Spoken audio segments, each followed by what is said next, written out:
Cet album a pour titre Chien bleu. Auteur et illustrateur Nadja.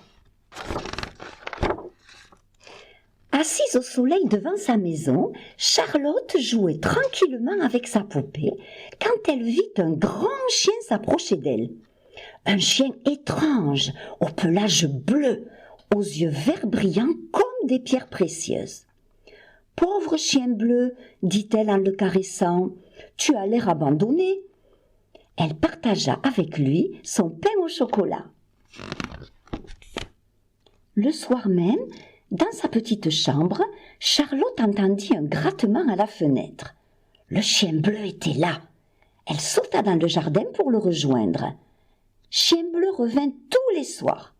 Charlotte bavardait avec lui en le caressant tendrement.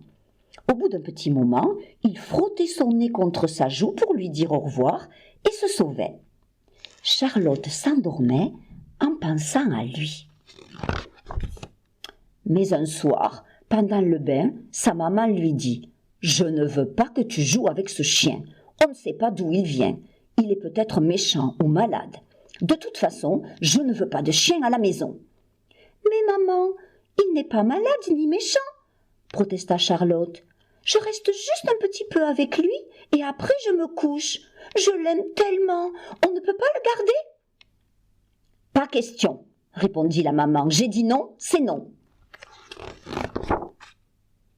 Quand Chien bleu vint à la fenêtre selon son habitude, Charlotte était si triste qu'elle pouvait à peine parler. « Je n'ai plus le droit de te voir, » dit-elle d'une voix entrecoupée de sanglots. « Maman ne veut pas. » Chien bleu la regarda longuement, puis il fit demi-tour et disparut dans la nuit.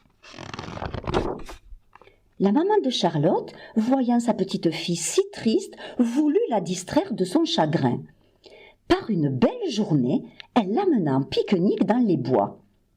Après le déjeuner, elle lui tendit un petit panier et lui dit « Regarde bien le long des chemins et sous les buissons. Je suis sûre que tu trouveras des fraises des bois.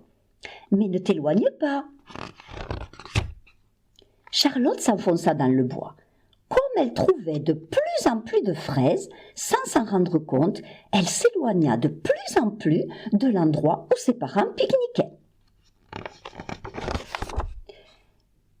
Quand le panier fut plein, elle voulut retourner sur ses pas. Mais elle se trompa de chemin et alla dans le mauvais sens. Elle appela de toutes ses forces. Personne ne répondit. Charlotte se rendit compte qu'elle s'était perdue. Elle entendait de drôles de craquements tout près d'elle. Elle se mit à courir, mais les bruits se rapprochèrent. Il faisait sombre. Elle ne voyait pas les pierres sur le chemin et buta contre l'une d'elles. Elle tomba de tout son long. Terrifiée, elle vit une immense silhouette se précipiter sur elle. Lorsque l'animal fut tout près, Charlotte poussa un cri de surprise. C'était Chien bleu qui l'avait suivi à la trace et retrouvé dans la forêt. Elle l'enlaça de toutes ses forces. « Tu vas me ramener à la maison ?» demanda-t-elle. « Il faut s'abriter pour la nuit, » répondit Chien bleu. « Il ne faut pas réveiller l'esprit des bois.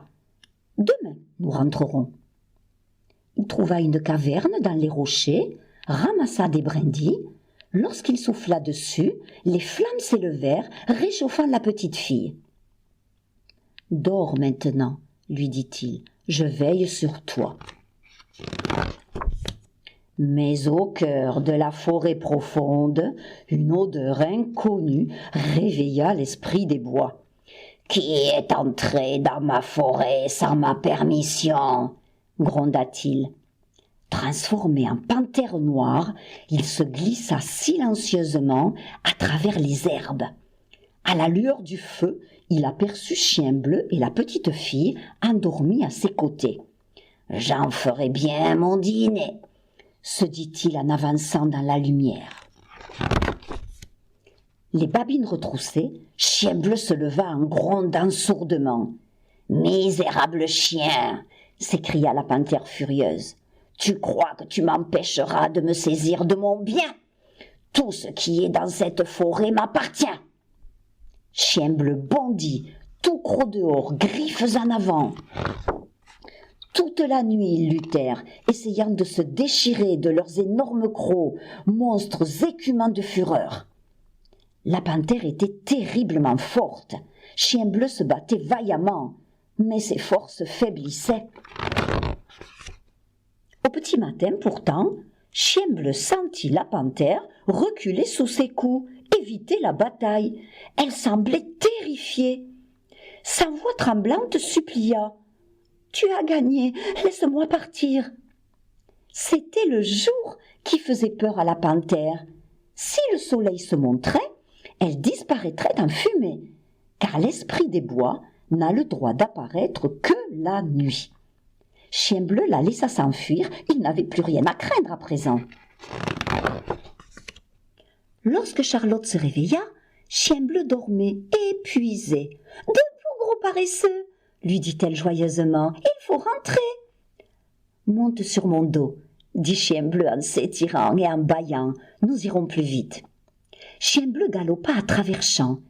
Il allait si vite que Charlotte avait l'impression de voler. Arrivés à la maison, ils entendirent pleurer les parents de Charlotte, désespérés d'avoir perdu leur petite fille chérie.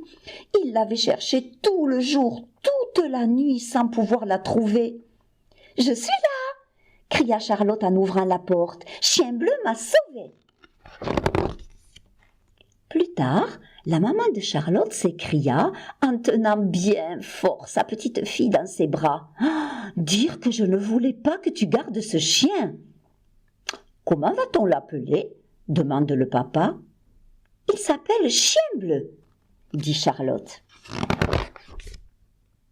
Quand elle alla se coucher, Charlotte demanda à Chien Bleu « Veux-tu rester avec moi pour toujours ?» Chien Bleu s'étendit auprès du lit et posa sa tête près de la tête de la petite fille. « Dors, petite fille, murmura-t-il, je resterai toujours auprès de toi. »